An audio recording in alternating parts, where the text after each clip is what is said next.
Alors, merci beaucoup donc, de m'avoir associé à cette thématique, à cette belle journée. Donc, sans plus tarder, alors, cette première session, elle est intitulée « Gouvernance économique et architecture juridique de la ZLECAf ». Nous allons écouter 3 interventions successivement. La première est celle qui sera donnée par Monsieur Fakhri Bouzaïen, qui est directeur de la coopération avec les pays africains et l'Union africaine au ministère du Commerce.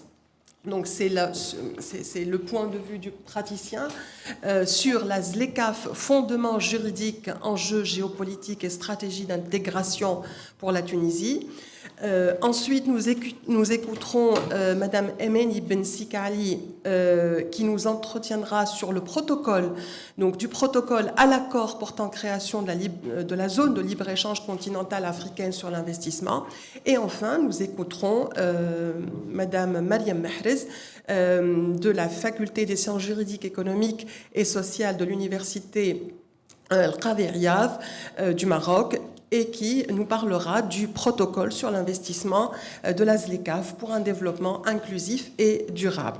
Je pense que le prérequis, il y a quand même toujours des prérequis pour discuter de cette question de l'intégration ambitieuse économique, ce sont les prérequis aussi politiques. C'est-à-dire que je pense que le plus important, c'est la question aussi de la stabilité politique. Je pense qu'on aura l'occasion d'en parler. Sans plus tarder, je vais vous céder la parole. Monsieur Fakhri Bouzaïen, vous avez 20 minutes pour votre présentation. Tfadal. Merci beaucoup. Donc, si on peut projeter ma présentation. Est-ce que j'aurais le... slide. Adi.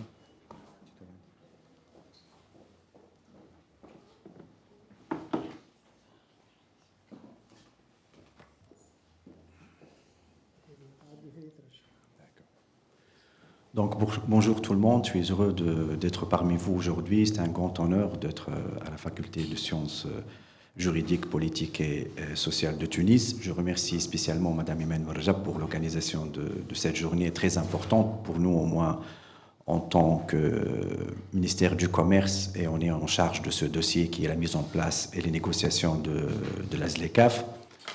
Donc Madame Imen, vraiment, elle a fait une brillante présentation et cadrage de cette thématique, et tous les points qui sont soulevés, ce sont des points réels sur lesquels on travaille, notamment l'harmonisation entre le continental, le régional et le national.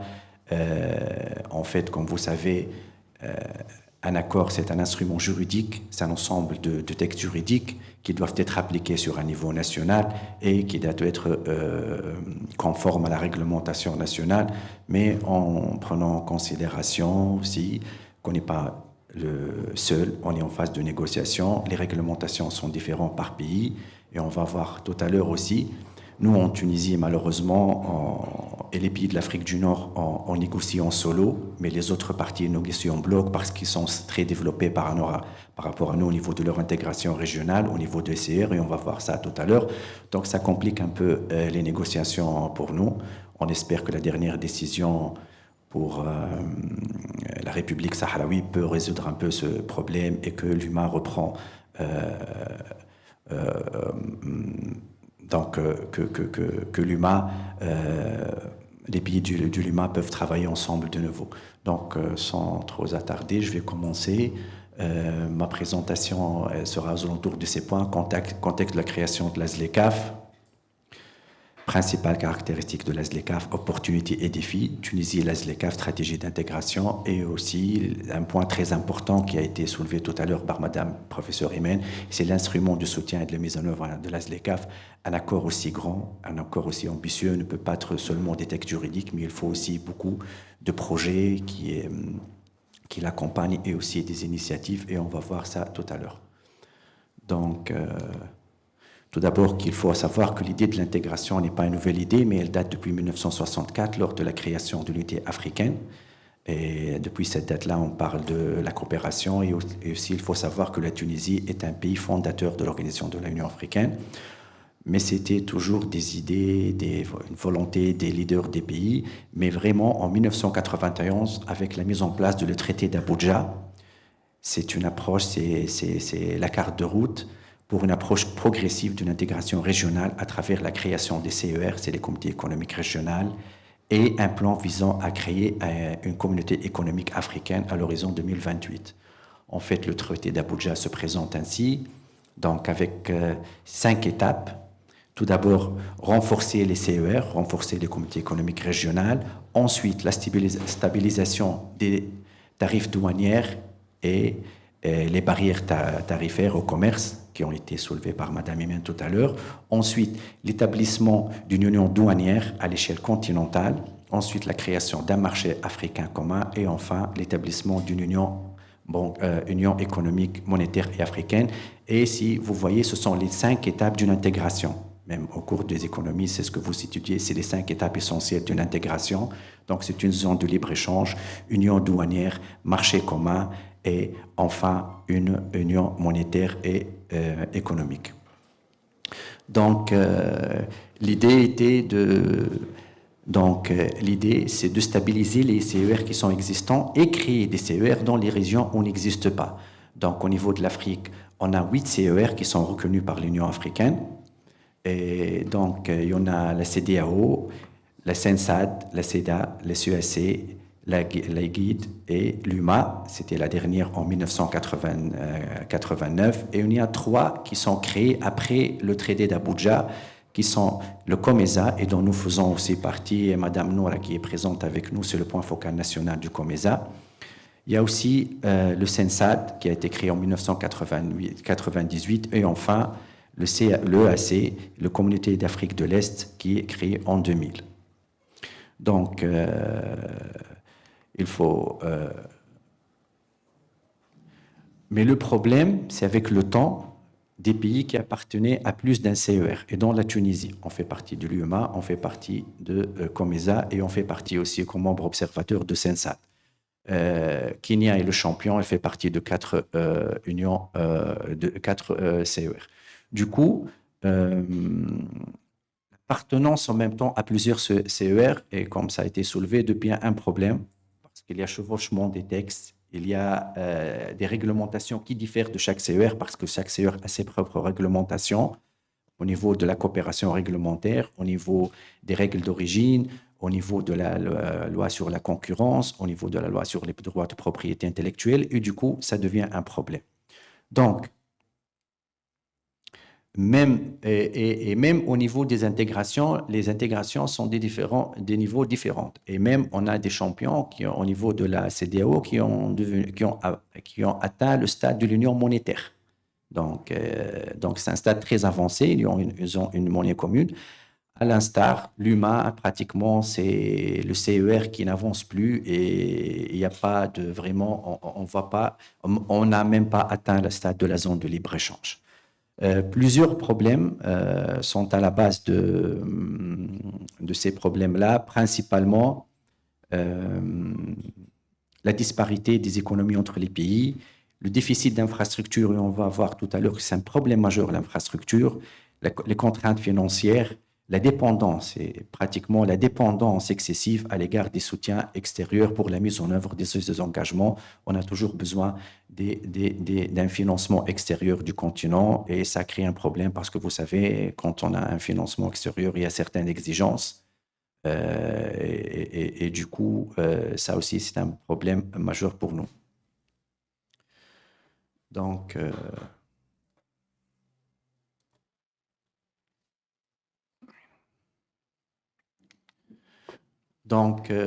puisqu'on a pris un certain retard, c'est en 2012, l'Assemblée générale des chefs d'État et de gouvernement de l'Union africaine, ce sont les présidents, les chefs de gouvernement, ont pris la décision d'aller plus vite parce que les CER n'avançaient pas vraiment comme voulu et on n'a pas respecté les délais qui ont été mis par le traité d'Abuja. Et il y a eu l'idée de mettre en place la zone de libre-échange continentale. En janvier 2015, l'Union africaine a lancé sa vision du plan d'action pour 50 ans, ou ce qu'on appelle, vous savez sûrement, ce qu'on appelle l'agenda 2063, l'Afrique que nous voulons, avec 7 aspirations majeures qui sont une Afrique prospère, un continent intégré, une bonne gouvernance, une Afrique en paix, une Afrique avec une forte identité culturelle, de développement axé sur les populations et une Afrique unie. Mais ces aspirations ont été accompagnées par des projets majeurs. Donc, ce sont des programmes et des initiatives qui ont été identifiés comme essentiels pour accélérer la croissance économique et le développement de l'Afrique. Et ces projets, premièrement, c'est faire taire les armes. Ensuite, le musée du patrimoine. Ensuite, l'initiative spatiale, c'est développer une politique autour des agences spatiales. Le Made in Africa, ça c'est très important, et Made in Africa, et quand on parle de Made in Africa en général, on parle de biens, mais aussi on parle Made in Africa au niveau du service, et on parle d'un contenu africain, et c'est un élément qui a pris beaucoup du temps lors des négociations dernièrement des cadres réglementaires. Qu'est-ce qu'on entend par contenu africain au niveau du service, au niveau des plateformes, au niveau des biens non tangibles, les programmes, et ainsi de suite. Qu'est-ce qu'on entend par un bien africain? Pourquoi on a besoin d'identifier ce terme? Parce que si on va donner un avantage pour un bien ou service qui va circuler au niveau du continent, ce service doit être fourni et fabriqué en grande partie par des Africains. Par exemple, si on veut faire une plateforme qui est Netflix, donc les produits qui doivent être distribués pour ne pas payer des taxes au niveau des services, ça doit être des produits africains, et c'est ce qu'on entend par contenu africain. En fait, pour résumer un peu, c'est quoi une zone de libre-échange? C'est de donner des facilités à des produits et des services africains qu'on ne donne pas à des produits qui sont hors continent, principalement des biens et des services. Aussi la libre circulation des investissements et la libre circulation des personnes. Et pour ne pas faire confusion, quand on parle de libre circulation de personnes, c'est des experts, des fournisseurs des services. Non pas parce que tout le monde, maintenant, quand on dit libre circulation de personnes, et avec ce qui se passe, les gens ont peur. Non, on parle de libre circulation des hommes d'affaires, des femmes d'affaires. Donc, c'est de l'investissement, et aussi la libre circulation des experts dont on a besoin, les médecins, les architectes, et ainsi de suite. Aussi, les centres d'excellence, ça c'est très important. On parle, parmi les projets, c'est les centres d'excellence. Et ce sont des centres africains d'excellence. Et en Tunisie, on abrite maintenant le centre d'excellence des statistiques, le Stat Africa, qui est en Tunisie depuis 2018. La semaine dernière, on a inauguré un centre très important d'excellence qui est l'AIMEC, le centre africain, African Inclusive Market Center. Ça, c'est très important. Il sera en Tunisie abrité. Il a fait sa première activité du 28 au 30 octobre. Et actuellement, on travaille sur le papier aussi. Ça, c'est très important. C'est le Centre panafricain des droits de propriété intellectuelle. Et ça, c'est aussi un élément d'intégration quand on accueille et on abrite des centres d'excellence au niveau africain. Il y a le PIDA. Le PIDA, c'est le grand programme au niveau de l'Afrique. C'est le programme tout ce qui est infrastructure et logistique, et tout ce qui est électricité, eau potable, et ainsi de suite. Il y a l'économie bleue. On travaille aussi beaucoup sur l'économie bleue. Et il y a soit une institution, soit plusieurs institutions qui sont derrière chaque projet que vous voyez. Il y a aussi, avec le changement et l'intelligence artificielle, on veut améliorer la gouvernance numérique et la compétitivité, les climats et les énergies. Aussi, le réseau de TGV, mais aussi, on va travailler maintenant, ce n'est pas vraiment le réseau de TGV, mais c'est des réseaux de trains. On veut connecter les capitales et les centres économiques. Vous savez, il faut toujours relier les zones de production avec les zones de consommation, et c'est les trains. Et ici, on peut aller un peu dans l'historique. L'Union européenne et l'Amérique se sont développées principalement en développant des réseaux ferroviaires. Ensuite, il y a le marché africain unique de transport aérien, et l'un des problèmes majeurs, c'est le transport, et notamment le fret, les PME ne peuvent se développer qu'à travers les frets. Et nous avons avec nous Sizied, qui est un expert de l'UTICA, et tout à l'heure, peut-être qu'il va nous donner son expérience par rapport à ça. Le passeport africain, c'est pour faciliter, comme je l'ai dit, la mobilité des citoyens, mais principalement à ce niveau, on parle des experts. Il y a aussi un très grand projet, mais malheureusement, les fonds nécessaires n'ont pas été alloués. C'est le grand barrage d'Inga. Il se trouve au niveau de l'RDC, et il peut fournir l'électricité propre et verte pour une grande partie de l'Afrique, mais les financements ne sont pas là. Et enfin, l'AZLECAF. L'AZLECAF dont on parle aujourd'hui. Donc, l'AZLECAF, c'est, comme a dit Madame Imen, c'est le plus grand accord commercial de point de vue pays, 54 pays africains. Et le ZLECAF a été établi le 21 mars 2018. Elle est entrée en vigueur le 20 mai 2019 après la signature après le dépôt des instruments de ratification du 24e pays. Il compte actuellement 1,3 milliard, mais il faut savoir qu'en 2060, on va passer à plus de 2 milliards au niveau de l'Afrique et on sera le continent le plus peuplé et du coup le marché le plus grand au monde et un PIB combiné de 3,4 millions de dollars. Donc, ce sont les principaux dates. Donc, comme j'ai dit, 2012, à Addis Abeba, les présidents et chefs de gouvernement ont pris la décision de la création. En 2015, on a commencé les négociations de l'accord 4. 2018, la signature. 2019, l'entrée en vigueur. Et une date très importante, le 1er janvier 2021. Il faut savoir qu'à partir de ce 1er janvier 2021, cet accord est opérationnel. Qu'est-ce qu'on entend par opérationnel? On peut faire des échanges dans ce cadre préférentiel avec des droits de douane très réduits. Le démantèlement tarifaire, التعريفة الديوانية يتم على 5 سنين qui نحسبوا 1er janvier 2021, 2022, 2023, 2024, 2025. À partir de 1er janvier 2025, 90% des produits africains peuvent circuler librement au niveau du continent avec 0% droit de douane, 90% des lignes tarifaires. Donc, actuellement, 48 pays ont déposé leur instrument de ratification. Seul l'Érythrée n'a pas encore signé cet accord. Donc, les défis, on peut dire. 54 pays, 27 pays parmi les 32 sont les points avancés au monde. Au niveau international, il y a 32 pays moins avancés, dont 27 en Afrique, plus de 40 monnaies, 16 pays enclavés qui n'ont pas accès à la mer, des populations allant de 100 à 200 millions d'habitants.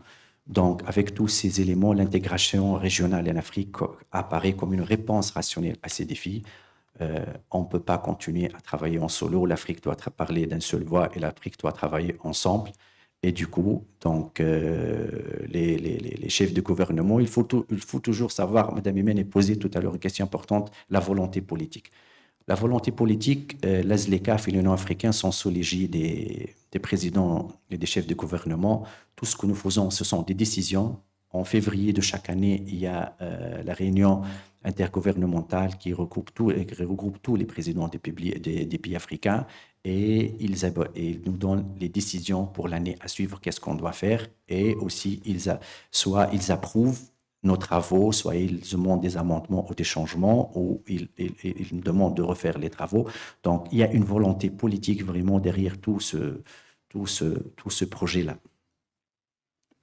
Donc, les objectifs ont été cités: approfondir l'intégration, libéraliser le commerce intra-africain des biens et services, résoudre le problème du chevauchement des EER, améliorer la compétitivité des économies des États parties.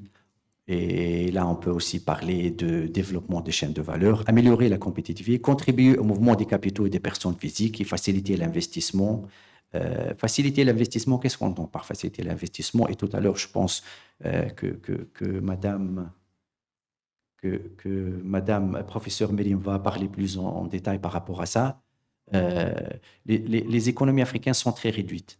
Pour investir, un investisseur chinois, un investisseur japonais, européen, un constructeur d'automobiles ne va pas investir en Tunisie parce que le marché tunisien il est très réduit, le marché algérien est très réduit. Mais là, avec cette zone-là, quand il va s'installer chez vous, il a toute cette région, on parle de 1,3 milliard.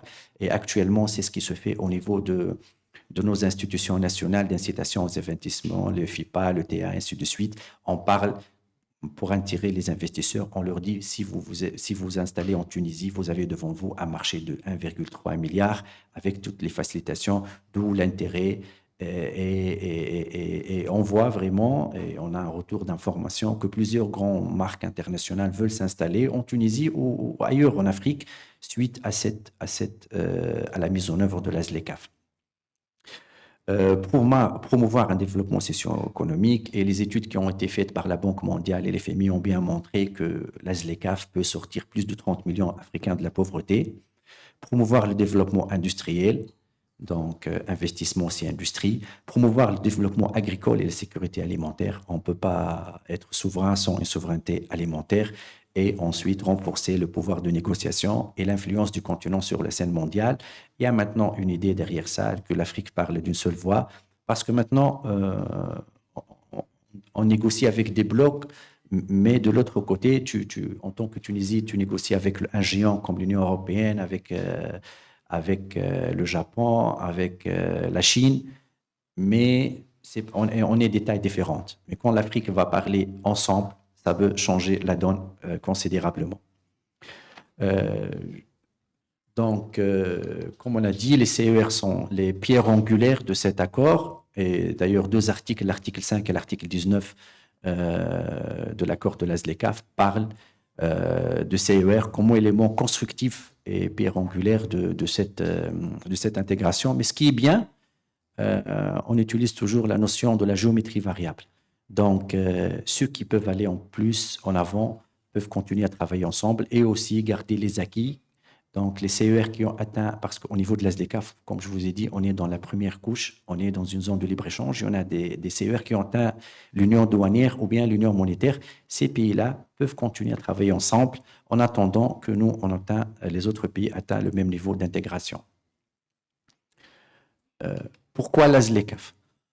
Il faut savoir qu'au niveau international, plus une région du monde elle est développée, plus les pays de cette région sont intégrés. Au niveau de l'Afrique, les échanges sont aux alentours de 18%.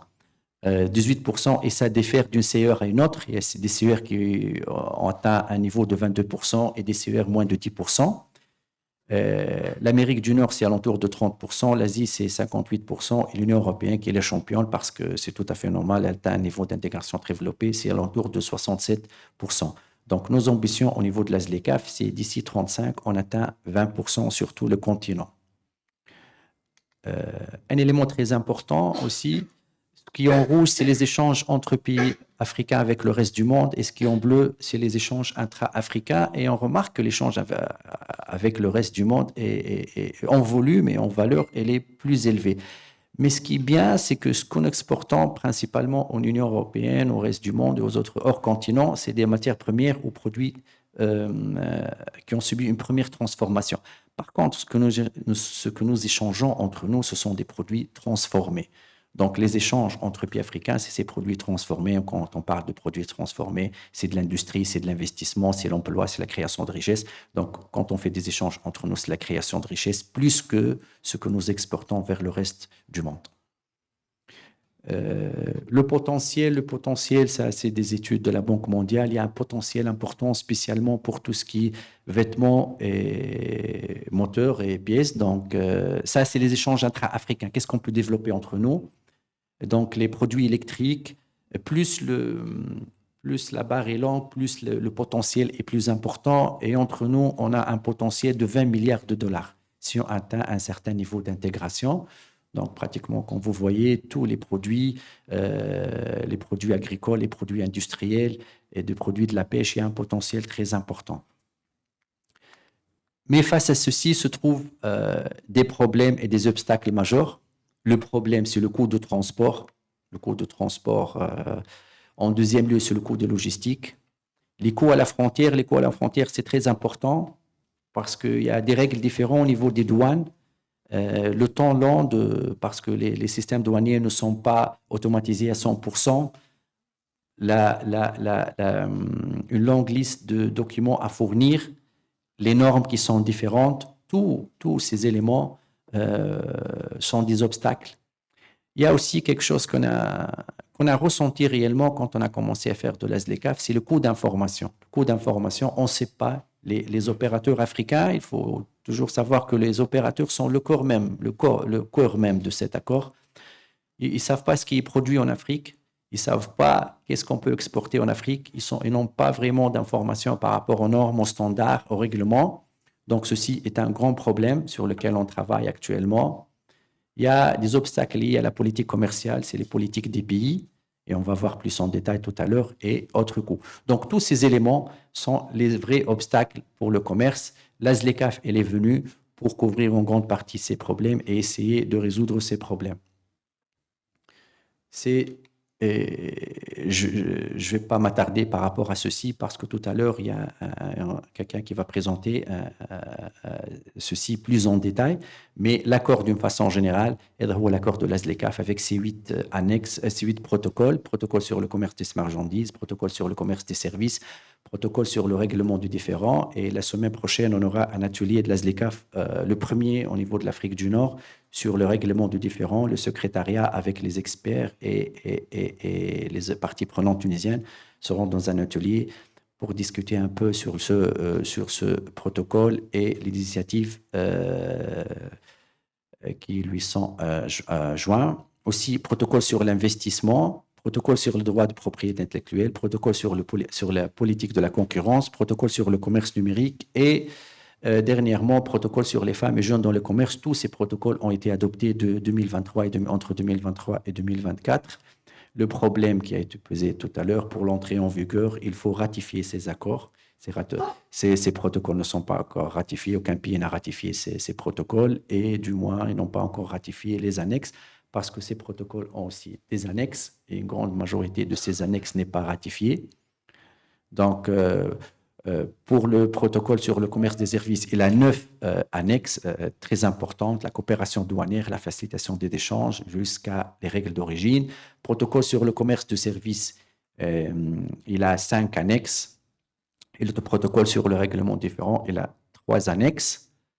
On a aussi le protocole sur les politiques de la concurrence, le protocole sur les droits de propriété intellectuelle et le protocole sur l'investissement. Pour expliquer un peu les négociations, comment ils se font. Au niveau national, on a un comité national de suivi des négociations et mise en œuvre de la ZLECAf.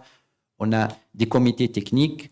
Chaque comité est présidé par une partie prenante qui est le chef de file. Par exemple, pour la politique de la concurrence, on a le Conseil de la concurrence et la Direction générale de la concurrence au niveau du ministère du Commerce. Pour le protocole sur le droit de propriété intellectuelle, les négociations sont guidées par le INORPI, mais aussi il y a la douane, il y a aussi le ministère de l'Agriculture, il y a aussi l'OTEDAF, sont partie prenante de ce comité technique, et le protocole sur l'investissement, sur le ministère de l'Investissement et ainsi de suite. Le règlement différent, c'est le ministère de Justice qui chapeaute ce projet.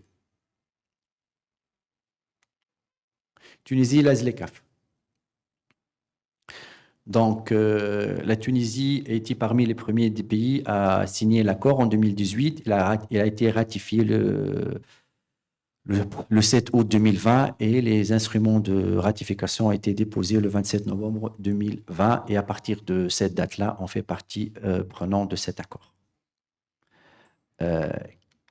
Pourquoi on a intégré cet accord? Il faut savoir que pour intégrer, c'est vrai, il y a une volonté politique, mais derrière ça, qui se font pour voir les bénéfices et les avantages d'intégrer un accord.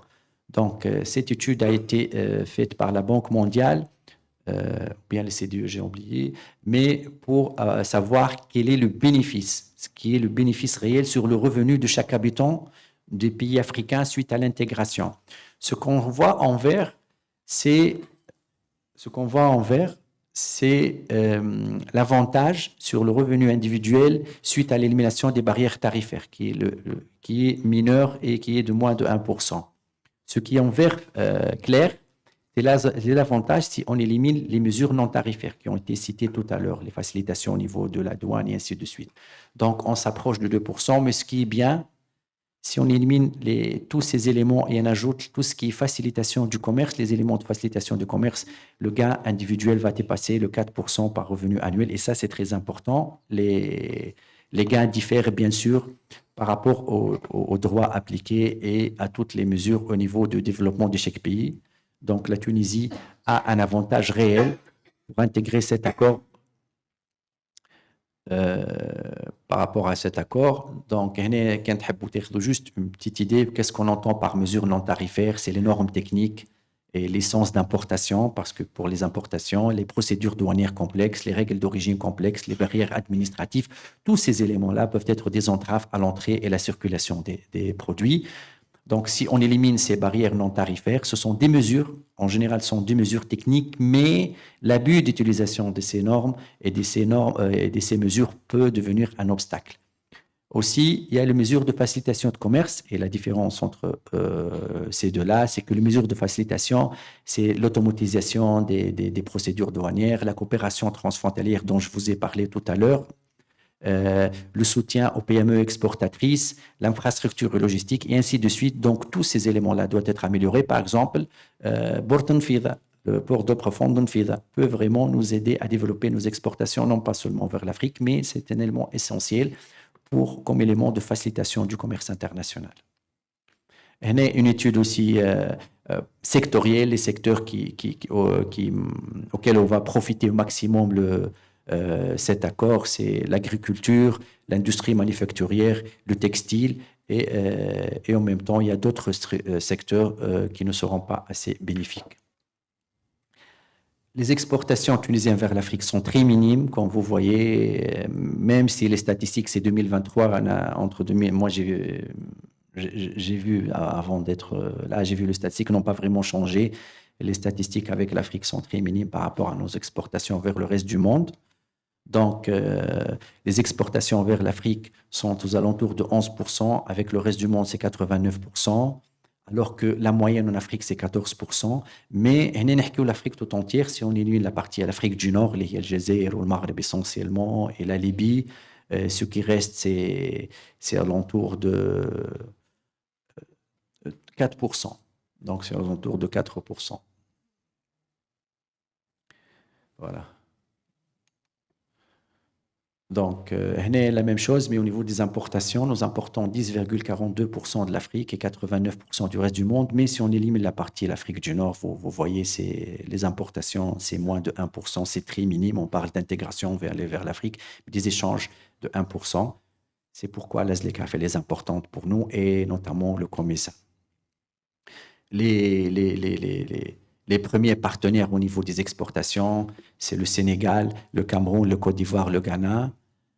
Donc, Sénégal, Côte d'Ivoire, Cameroun, Guinée, Gabon sont nos partenaires. Ça, c'est l'Afrique subsaharienne. On ne parle pas de l'Afrique du Nord, hors Afrique du Nord. Et les montants sont très minimes. Les montants sont très minimes, vraiment. Donc, on espère dans les années à venir, avec tout l'effort qu'on est en train de faire, de voir ces valeurs évoluer. Les importations aussi, nos premiers partenaires, c'est le Côte d'Ivoire, le Soudan, l'Afrique du Sud et le Ghana. J'espère ne pas dépasser le temps. Voilà. C'est un slide très important. Il faut savoir la diversification des importations. Et ça, c'est un élément très important. La Tunisie exporte vers l'Afrique. C'est le pays qui exporte les produits les plus transformés en Afrique. Nos exportations, ce sont des produits finis et on dépasse tous les pays africains. Ça, c'est un élément très important parce que nous exportons, comme je vous ai dit, plus on exporte un produit transformé, plus il y a du gain derrière ça. Donc, qu'est-ce que j'ai fait?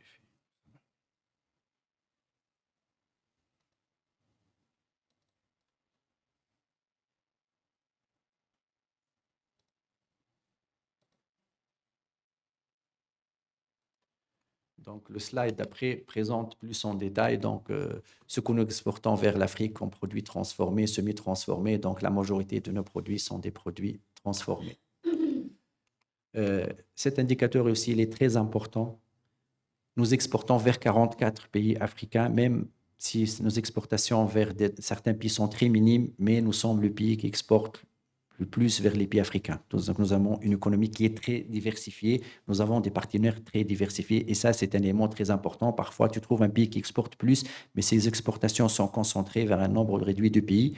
Et ça s'appelle l'indice de diversification des exportations. Madame Imen, tout à l'heure, a parlé des règles d'origine.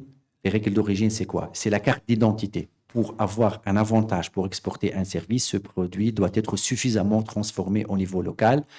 Donc, j'ai voulu exprès garder ce slide parce que ce slide est un touchard télé, mais entre-temps, le 20 octobre, on a négocié et le Conseil des ministres africains a finalisé les négociations sur les règles d'origine. Maintenant, toutes les règles d'origine sont convenues et 100% des produits africains ont leurs règles d'origine. Donc, pour avoir circulé librement et avoir le 0% de droits de douane, ce produit doit être suffisamment œuvré et transformé au niveau des pays africains. Il circule avec un certificat, ce qu'on appelle les certificats d'origine. Tout à l'heure. Le service, la ZLECAf, ce n'est pas seulement des biens, c'est des services. Au niveau international, il y a une classification des services. Donc, tout service doit être appartenir à une de ces catégories, services de communication, services fournis aux entreprises. Donc, c'est les services professionnels, notamment juridiques, comptables, services de communication, services de construction et d'ingénierie annexe. Et quand on parle de services et libéralisation des services, donc qu'est-ce qu'on peut, comment, deux éléments très importants à respecter, c'est le droit d'accès au marché. Donc, l'opérateur tunisien doit avoir le droit d'accéder, bien sûr, avec le respect de la réglementation de ce pays-là. Le deuxièmement, le traitement national. L'opérateur africain qui doit œuvrer dans un autre pays africain doit avoir le même un traitement non moins préférentiel que celui d'un opérateur local. Donc, ce sont les deux aspects sur lesquels on travaille. Et, comme a dit Madame Imen, c'est les textes juridiques qui doivent prévoir ça et garantir ces deux éléments. Donc, via la première opération dans le cadre d'exportation dans le cadre de la ZLECAf, c'était le 7 octobre 2022. Et comme je dis, la Tunisie est un pays pionnier et on était parmi les premiers pays qui ont pu faire les... C'était très important cette date-là. C'était très important de commencer avec les échanges parce qu'à un certain moment, il y avait des hésitations. Les gens ont dit non, on ne peut pas faire les échanges, ce n'est pas encore mûr, on va attendre quelques années. Mais les présidents, les chefs de gouvernement ont pris une décision de lancer ce qu'on appelle l'initiative guidée. L'initiative guidée, donc cette initiative guidée, les pays qui sont déjà prêts, ils doivent commencer à faire des échanges et être comme les locomotives pour les autres pays. Et bien sûr, on était toujours présents et on était parmi les pays qui ont fait cette initiative. Donc, au départ, on était 8 pays. Ensuite, on est devenu 11 pays. Et à la fin, on espère, avant la fin de cette année, on devient 25 pays qui peuvent faire les échanges. Les instruments juridiques n'ont pas déposé leur liste parce que pour faire des échanges, il faut ce qu'on appelle la liste des engagements. Ils n'ont pas encore finalisé leur liste. Donc, tout ce travail-là a été fait actuellement par 25 pays. Et ce qui est important, c'est qu'une grande partie de ces pays, on n'a pas encore des accords préférentiels avec ces pays. Et du coup, la ZLECAf va permettre aux opérateurs tunisiens d'exporter et importer dans ce cadre. Et ce qu'on appelle le certificat d'origine, un produit pour avoir l'avantage préférentiel, toute cargaison doit être accompagnée par ce document-là qui est le certificat d'origine ZLECAf. Et ça, c'est le certificat d'origine. C'est standard, mais juste on ajoute le spécimen, ou bien le logo de la Tunisie, et pour dire que c'est un produit tunisien. En 2023, nous avons fait 39 certificats. En 2025, on arrive à 380. Le nombre n'est pas grand, mais comme je vous ai dit, parce qu'on parle de 11 pays, mais on espère qu'en allant à 25 pays, le nombre va augmenter considérablement. Les principaux produits exportés sont les produits agroalimentaires, machines électriques, chimiques et pharmaceutiques. Donc aussi, on a vu rapidement, on a mis en place une stratégie. Le Comité national tunisien travaille conformément à cette stratégie nationale qui a été développée avec l'assistance de la CEA. Donc, la stratégie, elle est posée sur 7 axes: politique commerciale, facilitation de commerce, infrastructure, amélioration, capacité productive, information, financement et intégration du marché. Donc, la Tunisie est un acteur majeur au niveau de la ZLECAf. En fait, on propose beaucoup d'initiatives et on fait beaucoup d'initiatives. Notamment, et le plus important, c'est le corridor commercial Tunisie-Libyen vers les 6 pays africains enclavés. Ça, c'est un très grand projet. On veut relier la Tunisie avec 6 pays qui sont le Tchad, le Mali, le Burkina Faso, Niger et la Libye. Et donc, il part de la Tunisie jusqu'à Bamako, Alech. Ces pays-là n'ont pas de frontières maritimes et du coup, nous avons une frontière maritime assez développée et on veut être la façade maritime. Ça, c'est un projet intégré. Il fait 3 composantes principales. Donc, voilà, le corridor, il relie le Tripoli, Windhoek. Non, ça, c'est les autres corridors. Désolé. Donc, le projet fait 3 éléments. Il va relier Niger, Mali, Burkina Faso, Tchad et la République centrafricaine, fit 3 composantes, le corridor en soi-même, la mise à niveau du poste frontalier de Ras Jdir. Il faut savoir que Ras Jdir est le poste frontalier pratiquement le deuxième plus important au niveau continental.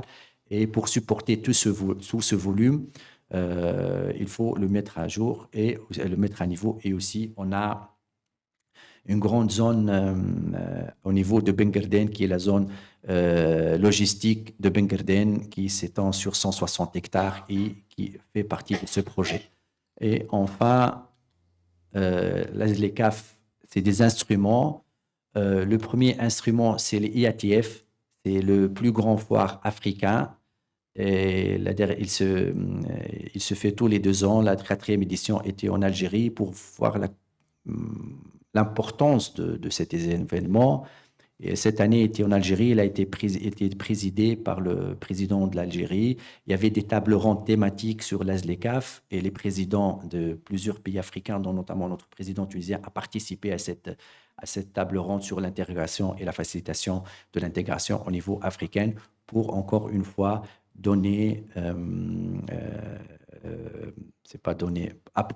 approuver la volonté politique à un niveau. Aussi, au niveau de l'ATF, on avait le forum tunisien. On avait un forum tunisien sur lequel on a présenté ce qu'on est en train de faire. La deuxième chose, c'est le Bishara Africa, qui se fait chaque année. Ça, c'est une plateforme de dialogue public-privé et Sizied, il participe à Bishara. Donc, il connaît très bien cet événement. Et enfin, les instruments techniques, il y a l'Observatoire africain du commerce, la portail des entreprises, le mécanisme de surveillance, notification et le livre des tarifs sont des éléments très importants. Juste, je vais m'arrêter sur le dernier point qui est le PAPS. Vraiment, ça, c'est le plus grand instrument au niveau africain. C'est un système de paiement qui m'a SWIFT, même plus développé. C'est un système de paiement intra-africain instantané en monnaie africaine. On peut faire des échanges entre pays africains avec monnaie locale. Et non pas seulement des paiements, mais aussi des investissements. Donc, en temps réel, 120 ثانية le virement ici, il prend entre 4, 5, 6 jours pour que le virement passe d'un pays à l'autre. Le PAPS permet tout ceci. Et le PAPS, bien sûr, a été initié par l'Afreximbank, qui est une banque africaine et dont la Tunisie participe à son capital. Donc, j'espère que je n'ai pas pris de temps et merci pour votre attention. Merci beaucoup, Si Fakhri, pour cette présentation qui a été véritablement une vue d'ensemble, mais détaillée sur l'aspect juridique de la ZLECAf, de l'accord, et puis sur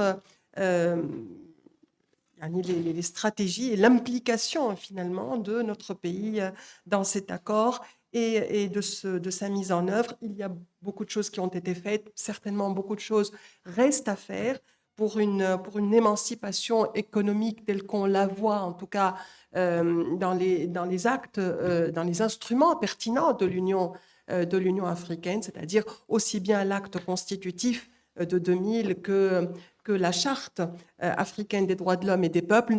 La ZLECAf véritablement est un levier d'émancipation économique, de compétitivité, de solidarité. Merci beaucoup pour cette présentation exhaustive. Nous aurons l'occasion d'en débattre tout à l'heure.